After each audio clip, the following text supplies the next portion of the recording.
Okay, while we are waiting for receiving the questions, you know how it is with technology. Sometimes, they have a delay in sending the messages across. So um, what I really want to emphasize again is the importance of you. First of all, let me ask this question really, maybe, I hope you did enjoy our orientation programs the last couple of days and you did find them very informative. And Dr. James Griven spent time talking to you about the academic policies in the university, and the first year experience colleagues also discussed what to expect in that first year experience. I do hope that you found that all of these activities are very helpful and very informative. So we're trying our best really to reach out to all of you with information. I know sometimes, it could be an information overload given the situation we are in today. But I think it is critical that we always stay in touch with you and your families to make sure that, we provide the correct information so you will have at least a smooth transition into your first semester in the university. And we are ready for you, hopefully, next week to start our first day of classes on Sunday. We prepared training sessions for you. That is another important thing that I would like to emphasize during this during this session. The IT training sessions. This is where you will learn everything you need to know about the platform that we use for teaching and for communicating with faculties in the university. And I'm sure that you have already, some of you have already probably done that and attended some of these sessions. If you have not, please check the schedule because we are conducting these sessions even on Friday and Saturday this coming week. So please make sure you attend these sessions before the first day of classes.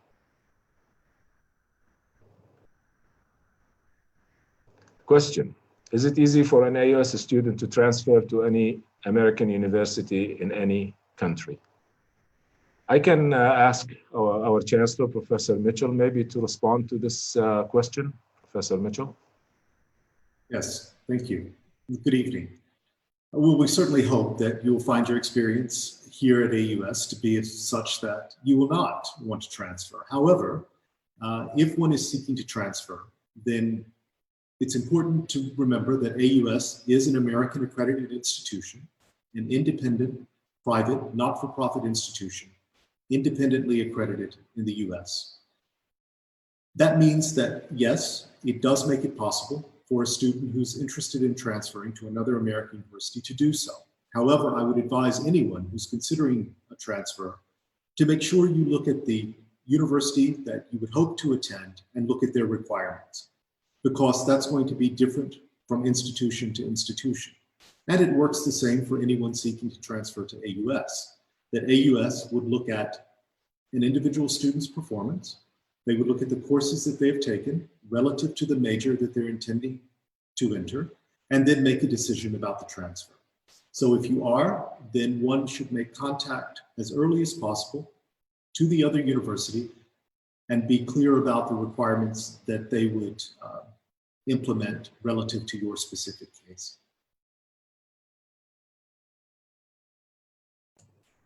Thank you, Professor Mitchell.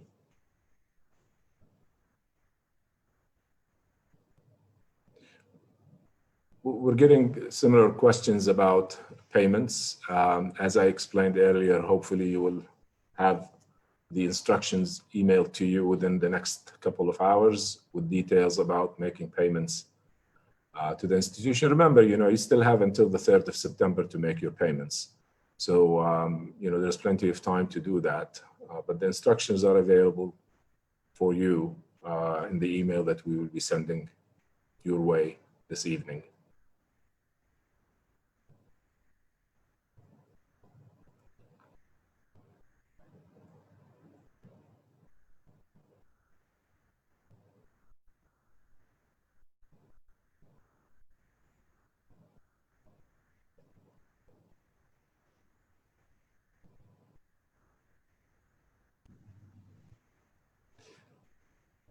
Professor Mitchell, would you like to say a few words while we're waiting for the questions? Yes.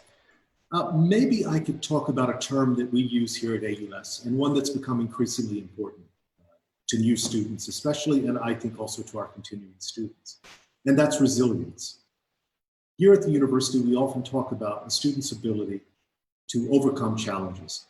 And of course, this is more important today than it has been perhaps at any time in the past since the university's founding, given the current global circumstances, the challenges we face, and the challenges faced with online education. And I think one thing that's important to keep in mind, in spite of all the challenges that we face, is that it's going to be your resilience as students that's going to set you apart, that's going to ultimately make you more competitive in the job market or when you apply for graduate school. So I think that it's important to keep in mind that how you overcome these challenges are going to be incredibly important for your future. And we're here to support you through all of our support services that we offer at the university, through things like the peer leaders who you've already encountered. That it's important that you rely on them, you rely on peer leaders, the first year experience, the academic support center, the full range of services that are available to you to help you through this difficult time. So again, we're here to help, and I would encourage you to demonstrate that resilience. It's going to ultimately position you for success and differentiate you from peers as you progress through your education and graduate from AUS. Thank you. Question: whom do I talk to so that I can transfer credits? I'm assuming this is a transfer students coming into the university wanting to transfer credits. If you had applied and you've submitted your documents as a transfer student, you should have been contacted by the individual, the person who's in charge of credit evaluation and transfer in the office of the registrar. You can write to registrar@aus.edu, and they will assist you if you have any questions about transferring your credits. But you have to have the whole thing complete, basically all the credits, all the courses that you've taken, the transcript, and the course description for the courses that you have taken ready for them to really go ahead and initiate the evaluation process and respond to you, even though it's a little bit late now because we're starting the semester on Sunday. So please make sure that you do that quickly and don't be late. Okay, the question is, see, I can read the names of the who's sending the question. I will just, read the last name. Drashti Vangani, I hope I'm pronouncing this correctly. Can we change our classes in the first semester? It's not very clear what the question is. Can you change your classes in the first semester? I'm not quite sure I understand that, but maybe I'll give this to Dr. James Griffin, who could probably shed some light about, classes and how the scheduling is done and what can be done. Dr. Griffin? Thanks, Ali. So how can you change your classes in the first semester? Well, first of all, this week you're going to be registered in the classes that you've been advised to take and that you've consulted with your advisor on. Next week, classes start on the Sunday. You have until Tuesday, which we call the add drop period, to add or drop any courses on that schedule. However, once Tuesday has passed, your courses are set for the rest of the semester with one caveat. We have a course withdrawal policy. So you can withdraw from a course at some point during the semester. You might do this for academic reasons. If you feel maybe you're struggling in that course or you've taken on too high a course load, you can withdraw from a course. But other than that, you won't be able to add a course, and your class schedule is pretty much set then until the next semester. Thank you, Dr. Griffin. I think probably, if I understand the question correctly, maybe also the reference is made to, can I change majors during the semester? Probably this is also related to the question. please go ahead and add your thoughts about this, Dr. Griffin. Yeah, thanks, Ali. Now, changing majors can be done at any time. That's true. It can be done from day one. Now, of course, you'd want to discuss that with your advisor. Now, in your first semester here at AUS, you're going to be taking courses related to the general education program, some core courses in writing and mathematics, and Arabic heritage. So if you change major in your first semester, the courses that you're taking in your first semester anyway are highly likely to count towards that new major. It's very unlikely that you will have wasted any credit or anything like that. So you'll be in a good position. So our advisors will advise you very carefully this week. The courses that you're registered in will likely, will definitely help you progress towards your chosen major. But in the event that you change major, they will likely contribute entirely to 100% to that major too. Thank you. Another question, probably you will need to respond to as well, Dr. Griffin. It's how can I email or contact my professors? Go ahead. Thanks, Ali. So let me just preface that with your first point of contact this week is your academic advisor or your associate dean or your head of department. So those three roles there, you're going to be acquainted with those people. Well, I think you were today, Monday from 3 till 5 p.m. And then tomorrow you're going to have more academic advising on what courses to take. So until classes begin, they're your main points of contact. Now on Sunday, classes begin, and you will be handed on day one the syllabi for the course. On the syllabus is all the contact details of your course instructor, office phone number, email address, and you will be able to contact them. The best way to do it is by email. You'll be able to contact them at any time, and they will get in touch with you very soon, very shortly after that. We have official office hours here, so the course instructor will post office hours, and those are designated times during the week where you can meet with your instructor, and they will be there. But from my experience of teaching here for a long time, I know that all faculty here are willing to connect with students, email them outside of those hours anyway. So the contact details will be on the course syllabus that you'll get next week. Thank you. Thank you, Yusuf Abdullah, for this question. Another question is related to advising. When I started my talk earlier, I said, that you should have attended today's session in your college between 3 and 5 p.m. I do hope that you had the opportunity to do this, but if you didn't, from the question, Saif Muhammad is asking, how can I know who my advisor is and get in touch with them or him? Dr. Griffin, can you please answer this one? Thanks, Ali. Yeah, as Ali said, for those who attended the college guidance program today, you will know who your advisor is. In case you didn't get a chance to attend that, or for some reason you didn't find out who your advisor is, then you must get in touch with your associate dean of your school college as soon as possible. So you'll need to know who your associate dean is. It is on the orientation website. If you scroll down on the orientation website for each school college, it has the email address for the associate dean, and you must get in contact with them as soon as possible.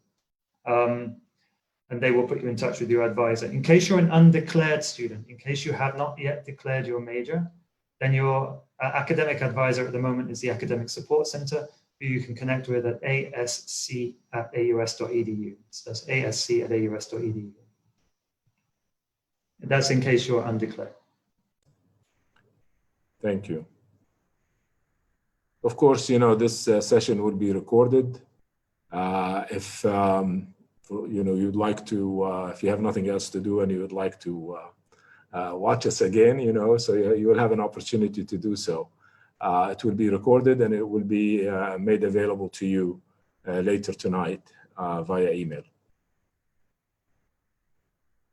As well, of course, we will be sending you tomorrow's activities, what exactly is on the schedule.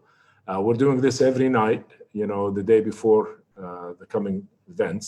So that way you are prepared and you have the full schedule in your mind one day ahead, so you don't miss any of the activities.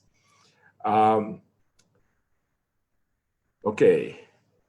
Mr. Ali, we have received a document from the Health Services Department outlining that students with Plan 2 are not required to pay any fees as they are waived. Is this correct? Chancellor, would you like to respond to this question? Because the Chancellor was working on putting together, some of these waivers. So I think it would be best if the Chancellor responded to this. Yes, that is correct. Given the limited campus presence currently, we will not be charging some fees to students who do not have access to campus, including some of the health insurance fees. Now, this may apply if we do have some students, although our dorms are closed, if in the future you come to the dorms, let's say in the spring semester, charges like that would apply, but for the fall semester, they would not apply to new students. Yeah, thank you, Chancellor. Okay.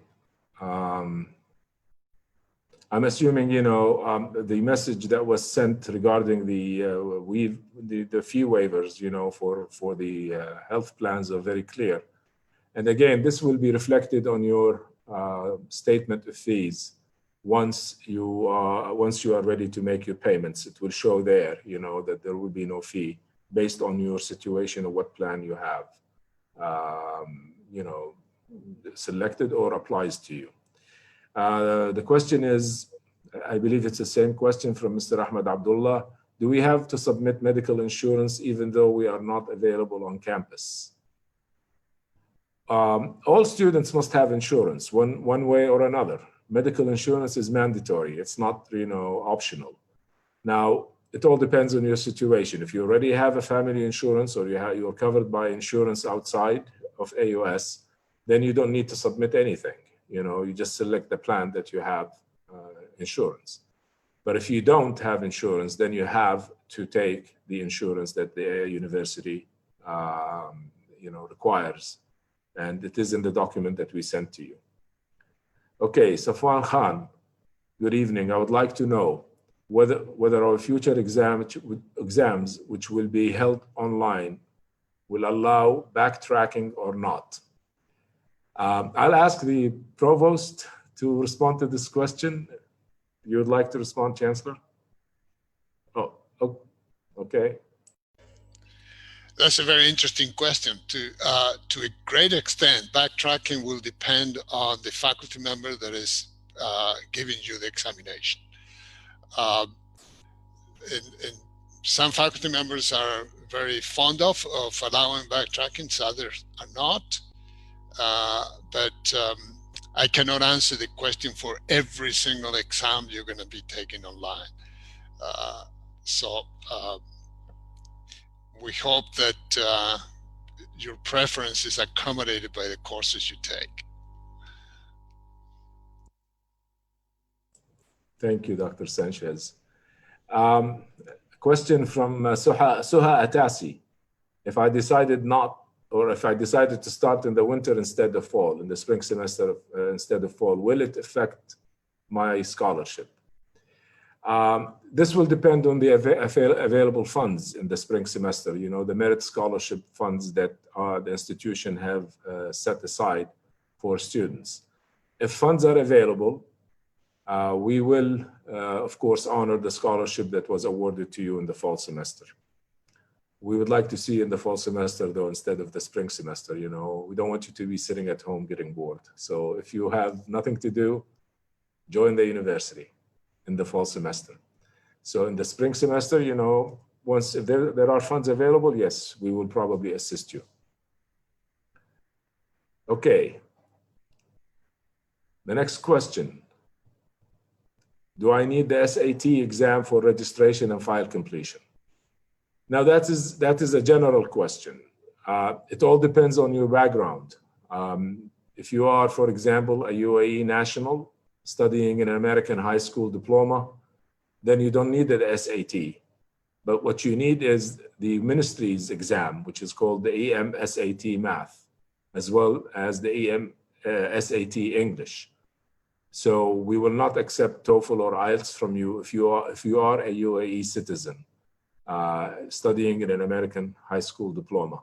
But if you're studying in a different system, then you have to contact the Office of Admissions, because there are so many different rules that applies to different students from different educational systems as per the ministry's requirement. Okay, Ms. Ward. Hi, I'm supposed to get exempted from the math placement test. How can I make sure that I have been exempted from it? Please contact the placement, the testing center. It's testing center, one word, at aus.edu. Just send them an email and they will tell you immediately if you have been exempted from the math test. Also, when you go to your college, again, for advising and registration, they have a record whether you have been exempted or not. So make sure, please to check with your advisor in the college as well. But if you want a quick answer, testing center at aus.edu will provide the answer to you immediately. Okay, Mr. Badr, Al-Fadl. I have a 40% scholarship. Does that include the bridge program? Okay. Just before I answer this question, of course, like I said, we have in the, the virtual platform, welcome.aus.edu. Once you log in there, the testing center representatives are available in one of the booths. You can go there, click on the, on the booth, and there is a representative that will respond to you as well, if you don't want to send an email to the testing center at aus.edu. The 40% scholarship, does it apply to bridge program students? Yes, it does. Any merit scholarship that was offered to applicants, if they end up joining the bridge program or the Achievement Academy, that's what we call it here, then it does apply to that program as well. Yes, sir. I would like the Chancellor, please. Chancellor? Yes, I would like to go back to Suha's question about deferral to the winter. And in general, it may not have an impact, but for anyone who's in a studio-based major in the College of Architecture, Art and Design, it could have an implication for you if you had intended to start in fall and want to move to the spring. So before you make that decision, now that you've had access to your advisor and to the associate dean, I would make sure that you ask that question of them so that you're very clear about what the implication would be. And this is especially important for students intending to enter a College of Architecture, Art and Design major. Yes, thank you. This is a very good point, because some students are not aware that the foundation year program in the College of Architecture, Art and Design, it's a foundation year. So it will impact their progression in the university. Okay. Dr. Griffin, maybe I should pass, this to you. We've been receiving a lot of questions about advising and registration.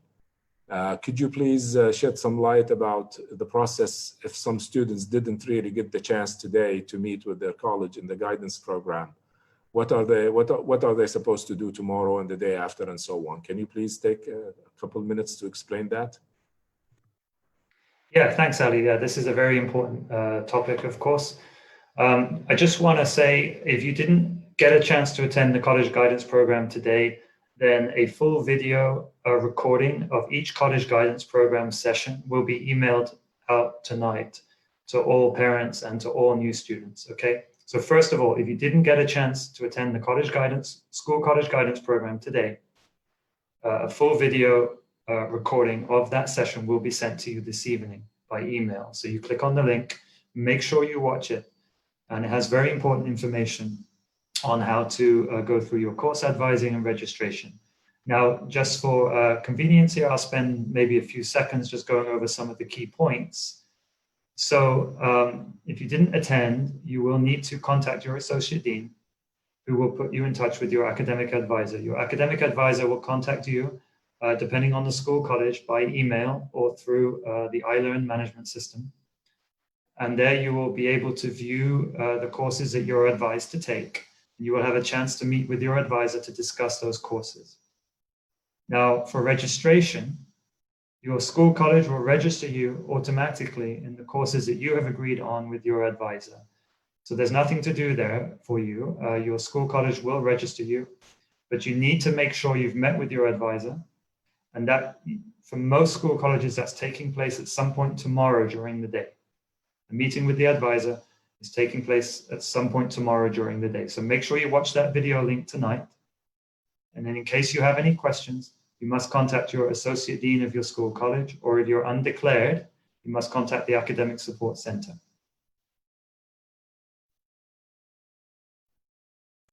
Okay, thank you. I think, you know, there is a frequently asked questions on advising, on course advising and registration. And we're posting a link for that on the platform and on the platform, you know, for the orientation platform. So, you know, you can go there as well and click on that link. It will give you all the information you need also about registration. Yes, James? Yeah, thanks for that, Ali. And that link, the FAQs, the frequently asked questions that Ali is referring to, that contains the contact information for your associate deans and the Academic Support Center. So if you're wondering what those email addresses were, they're given in that frequently asked question document that you'll be provided with the link for that now.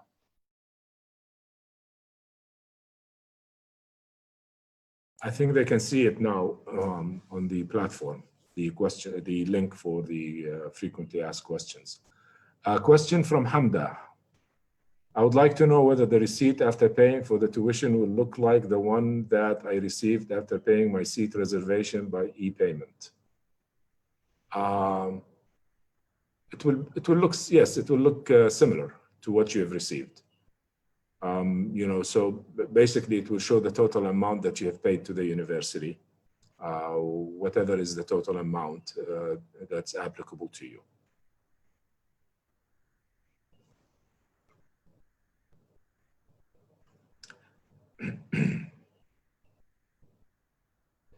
Okay, Habiba Ata, she's asking, I'm confused, but what is the bridge program? Okay, the Achievement Academy / Bridge program is a program for applicants who meet the academic requirements to be admitted to the institution. However, they may not have the English proficiency cutoff score that we require of students to join the university. So they will join the bridge program and they will spend at least a semester there. And then they will take English courses, intensive English courses. Hopefully by the end of the semester, they will score the required English proficiency test scores like the TOEFL or the IELTS and so on. In addition to this, they will take a university preparation course that teaches them about time management and study skills and, you know, basically getting acquainted with the university life and requirements. Also, students who are, for example, engineering major, you know, they can take math and physics courses. These courses basically will, you know, they will waive the placement tests for them if they pass these courses. And also they could also take a first year math course if they have you know, they score high. So really it is, you know, a collection of courses that are offered to applicants throughout the first semester. And, you know, students, this is a serious program for students who have basically not met the English language requirement to have direct entry into the first year into the university. Okay, is there any chance in increasing my merit scholarship? Chancellor, can you please respond to this? Yes, thank you, Ali. With regard to the merit scholarship, the award is made at the time of entry. So it will not increase above the amount that's awarded based on your high school score at the time you enter AUS. However, for high-performing students, there is the ability for additional merit-based scholarships while at the university. One example is the Dean's List and the Chancellor's List scholarship. So if a student achieves a place on the Dean's List at the end of the fall semester, then they will receive an additional merit amount. If one is on the Dean's List for a second semester in the spring, then one is automatically on the Chancellor's List, and that includes an additional scholarship. So if you're on the Dean's List, that's 10%. And then if in the spring semester you're on the Dean's List and subsequently on the Chancellor's List, because you've been on the Dean's List 2 consecutive semesters, it's a 15% merit scholarship. So although the merit scholarship awarded at the time of entry will not increase, there are opportunities for other merit-based scholarships once you enter the university based on your performance here with us at AUS. Thank you. Salma Amir, who should I contact about transferring A-levels into credit? Again, this is similar to transferring courses from another university. It's through the same department in the registrar's office. Again, you can go to the platform. I think the platform, we have representatives in the platform between 9 a.m. and 3 p.m. every day. If you, for some reason, you didn't go to the platform, you can always write registrar@aus.edu, and then they will forward your request to the proper individual within the registrar's office to help you with transferring of credits for your A-levels. By the way, we have a table that shows what grades are required from you to give you advanced placement credits for these courses, and it's available on our website if you like to visit the website to check it out. Okay, Yazan Nasser. In Plan 1 of the medical insurance, is there a physician available on campus that will test us? Okay, I think right now, we are not really receiving students and parents on campus. You can do the test in any government hospital or clinic and just submit the medical report stamped by the authority of that hospital or clinic. That's all you need to do, Yazan. Okay, and then we are going to be posting also the link to the medical form on the platform that you can see right now. You can check and go to the platform and you can see the form right there. Okay, I have Atifa Arshad. Hello, I had a question regarding the physical placement test. I had physics in high school. So for the physics placement test, will my final year physics scores be considered under the exemption criteria?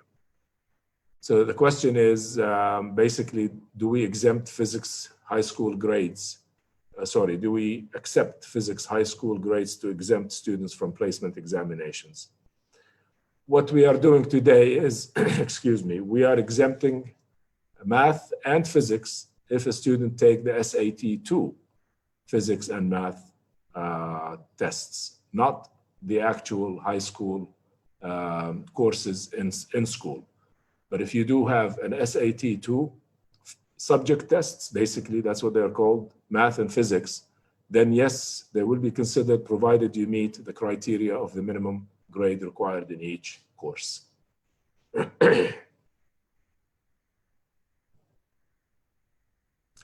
Okay, from Amr Hilal.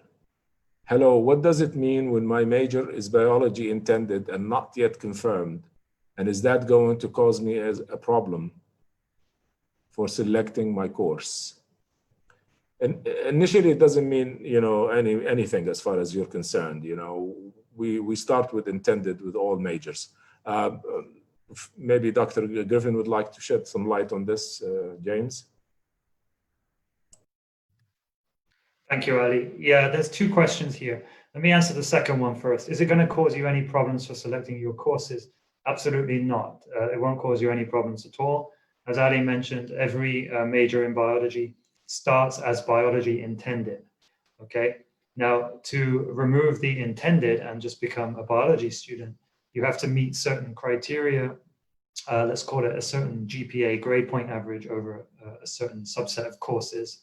This is a similar case in other majors, as Ali mentioned, but it's not going to be a problem for your registration at all. So if all goes well, you will convert from biology intended to biology.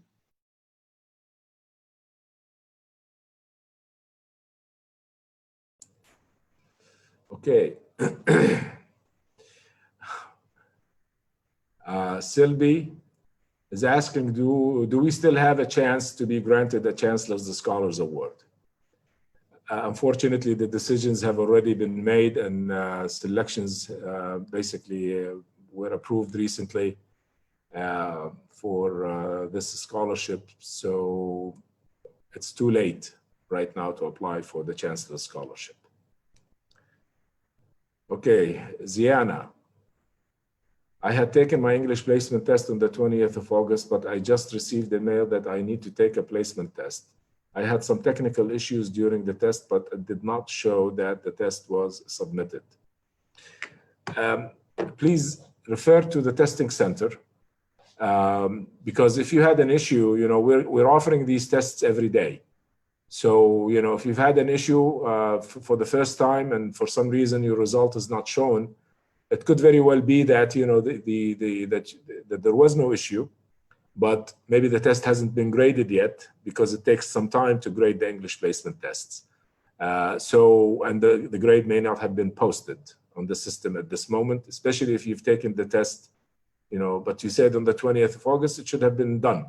But at any rate, please, you know, check with the testing center, go to the platform, testing center booth, and they will check your score immediately, and they will schedule you for the next test, which tomorrow you can take it if you like, if you need to do so. Okay, Rami, can I take the bridge program while taking my course? Well, the enrolling in the bridge program means that if you have the TOEFL or the IELTS score that we require, you don't need to be in the bridge program. You don't need to be enrolled in the Achievement Academy. But if you don't have it, you have to be enrolled in the bridge program for the first semester, you know, and then we will give you the opportunity to take university courses such as math, physics, and then you will have university prep course that you need to take. Okay, Sama, I got an email saying that I still have missing placement tests when I finished, was exempted from all of them. Who should I? Okay, I think you know the same questions related to the testing placement tests, and you know, please, if you for specific questions like this, go to the testing center. They have your record. They can immediately inform you what's happening, because we don't have the records here, unfortunately, to share with you. But just rest assured, you will not miss anything. I mean, even if you missed an exam or something like this for whatever reason, we're offering the tests tomorrow and the day after, so you shouldn't have any issue. Kimberly, can we check our placement test results? I think, you know, you can. If you go to Banner Student Services, you should be able to do so. Again, you know, the testing center will tell you immediately, you know, what your scores are. Or if you have gone to the college guidance today, they would have told you, the advisor would have told you where you stand as far as placement tests are concerned and what, you see, this is not, you know, these tests are not really a pass or fail or graded or all of this. This is just to see what level we will place you in as you enter the university in your first year, okay? So some students may need more help in a certain subject, and they will be placed in a course that is not as high in level as other students. Okay, Noor, my file completion meeting is on the 26th. Is there any way I can be granted a scholarship? You know, there is no connection between you know, offering scholarships and file completion. If you had applied and we've admitted you and you met the criteria of scoring 90 and above in your secondary education last year or the best of 2 years, the average of the best of 2 years, then you will be automatically qualified for a merit scholarship, and you should have received an email saying we awarded you a scholarship at this rate. Now, if you're talking about financial grants, which is a need-based, you should have applied for that. You know, that's a different story altogether. There are documents that you have to supply. If you want to apply for financial grants and you're not talking about the merit scholarships, it's too late right now to do so.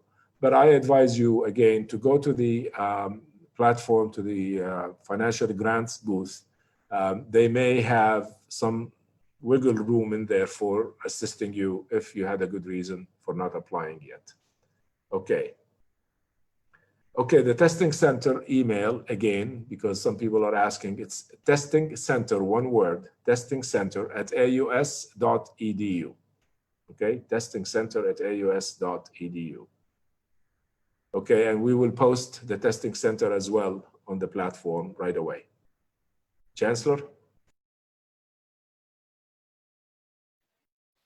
Yes, I would like to actually go back to Amar's advice or Amar's question and provide some advice. And I'm sure Dr. Griffin reiterated this in his presentation to you, but with questions like intended and how that affects you, I would encourage everyone. I downloaded the AUS undergraduate catalog, my copy today, and took a look through it. So I would encourage all new students, go to the website, as I'm sure Dr. Griffin has recommended in his sessions, download the AUS catalog and become familiar with it, especially your major and its requirements, as this will become important for you as you move forward. So again, go to the AUS website, search for catalog, and make sure you download the undergraduate catalog as well as the student handbook, because that contains very important information for you as new students. And before classes start, begin to familiarize yourself with all of the content of those two documents. Thank you. Okay, the next question is, do we have to attend anything on Wednesday, or our courses will be registered automatically? Dr. Griffin, James? Yeah, thank you. The key point is you need to be advised. You need to meet with your advisor to agree on your courses, and that will happen on Tuesday. After that has happened, you don't need to do anything to register for your courses. So you will be, to answer your question directly, on Wednesday, or possibly even earlier, you will be registered automatically. And by automatically, we mean that we will do it for you. Okay, so to answer your question, you don't need to go anywhere virtually. You don't need to attend a meeting on Wednesday to do the registration. You don't need to log in to the online system to register for your courses. You will be registered by your school/college.